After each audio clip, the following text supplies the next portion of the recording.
பாக்ஸ்ல என்னால எவ்வளவு முடியுதோ அவ்வளோ பெருசா ஒரு பில்டிங் கட்டலான்னு இருக்கேன்.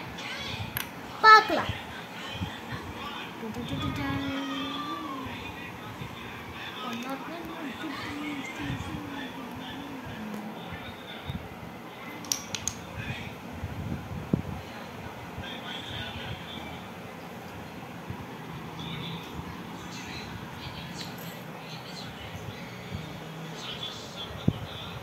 இது ஒரு ஃபர்ஸ்ட் ட்ரை தான்.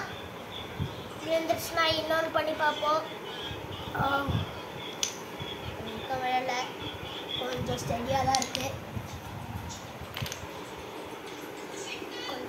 தான் இருக்கு. என்ன பண்ணுறதுன்னு தெரியல. இருந்துச்சுன்னா கொஞ்சம் கஷ்டம்தான். கொஞ்சம் தடுமாறுற மாதிரி இருக்கு. கொஞ்சம் பார்த்து வைக்கணும். கொஞ்சம் கிட்ட வந்திருக்கு. ஓ